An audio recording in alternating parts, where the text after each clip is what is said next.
नमस्कार दोस्तों, medication knowledge में आपका स्वागत है। आज हम बात करेंगे एक बहुत ही important health issue male infertility के बारे में, यानी पुरुषों में बांझपन की समस्या के बारे में। हम चर्चा करेंगे उन रिस्क फैक्टर्स की जिनकी वजह से पुरुषों में बांझपन की समस्या उत्पन्न होती है।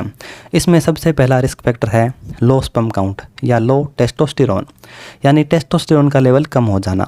इसे मेल हाइपोगोनेडिज्म भी बोला जाता है। टेस्टोस्टेरोन एक मेल सेक्स हार्मोन है जो हमारी बॉडी में टेस्टिस में मौजूद ग्लैंड्स द्वारा प्रोड्यूस किया जाता है। लेकिन मेल हाइपोगोनेडिज्म की कंडीशन में टेस्टिस द्वारा कम मात्रा में टेस्टोस्टेरोन हार्मोन प्रोड्यूस किया जाता है, जिससे पुरुषों में इनफर्टिलिटी की समस्या आ सकती है। लो टेस्टोस्टेरोन की समस्या उम्र बढ़ने के साथ साथ बढ़ती जाती है। अगर नेचुरली देखा जाए तो लगभग 30 साल की उम्र के बाद पुरुषों का टेस्टोस्टेरोन लेवल धीरे धीरे कम होता जाता है।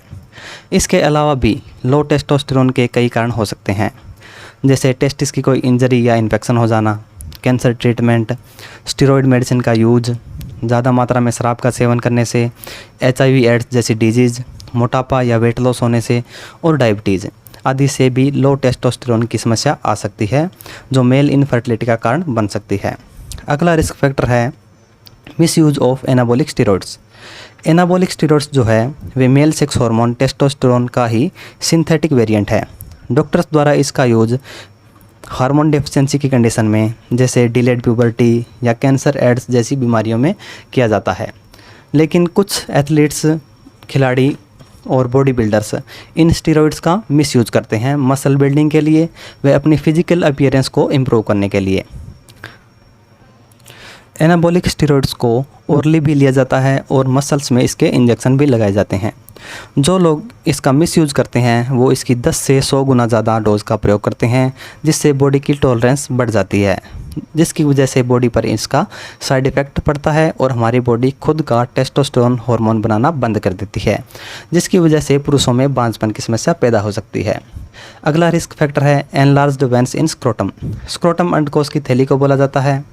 इस कंडीशन में स्क्रोटम के अंदर की वेन्स का साइज बढ़ जाता है। इस कंडीशन को वेरिकोसेल भी बोला जाता है और यह डिसऑर्डर वेरिकोज वेन्स के जैसा होता है। ज़्यादातर इसके कोई भी सिम्टम नहीं होते, लेकिन यह पुरुषों में इनफर्टिलिटी की समस्या पैदा कर सकता है। अगला रिस्क फैक्टर है जेनेटिक डिसऑर्डर।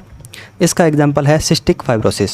सिस्टिक फाइब्रोसिस एक आनुवंशिक बीमारी है जिसमें हमारे लंग्स, पैनक्रियाज और अन्य कई बॉडी ऑर्गन्स में गाढ़ा बलगम बनने लगता है, जो हमारी श्वास नली को ब्लॉक कर देता है और हमें सांस लेने में दिक्कत आती है।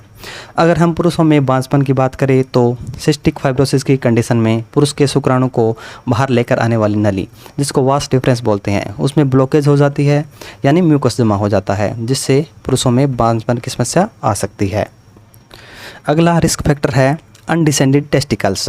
यह कंडीशन जन्म के समय से ही होती है, क्योंकि जब मेल बेबी माँ के गर्भ में होता है तब उसके टेस्टिकल्स एब्डोमिनल कैविटी में बनते हैं और जन्म से पहले ही स्क्रोटम में आ जाते हैं। लेकिन जब टेस्टिकल्स स्क्रोटम में ना आकर एब्डोमिनल कैविटी में ही रह जाते हैं, तब उस कंडीशन को अनडिसेंडेड टेस्टिकल्स बोला जाता है। प्रीमेच्योर डिलीवरी के केस में ऐसा होने की संभावना ज़्यादा होती है। नॉर्मली जब हमारी यौवन अवस्था आती है तो टेस्टिकल्स में स्पर्म का प्रोडक्शन स्टार्ट हो जाता है, जिसके लिए उन्हें बॉडी से 2 से 3 डिग्री कम टेम्परेचर की आवश्यकता पड़ती है, इसलिए वे बॉडी से बाहर पाए जाते हैं। लेकिन अनडिसेंडेड टेस्टिकल्स बॉडी के अंदर ही होते हैं, इसलिए वे हेल्दी स्पर्म का प्रोडक्शन नहीं कर पाते और पुरुषों में इनफर्टिलिटी का कारण बन सकते हैं। अगला रिस्क फैक्टर है प्रीमेच्योर इजैकुलेशन। यह समस्या संभोग के दौरान आती है। इस कंडीशन में पुरुष का स्पर्म उसके साथी के चाहने से पहले ही इजैकुलेट हो जाता है। 30 से 40% पुरुषों में यह समस्या पाई जाती है, जिसकी वजह से पुरुषों में बांझपन की समस्या पैदा हो सकती है। इसके अलावा अगर टेस्टिकल्स बहुत ज़्यादा गर्मी में रहते हैं, जैसे टाइट कपड़े पहनने से या लंबे समय तक गर्म टब में स्नान करने से भी पुरुषों में इनफर्टिलिटी की समस्या आ सकती है। धन्यवाद दोस्तों, मिलते हैं नेक्स्ट वीडियो में।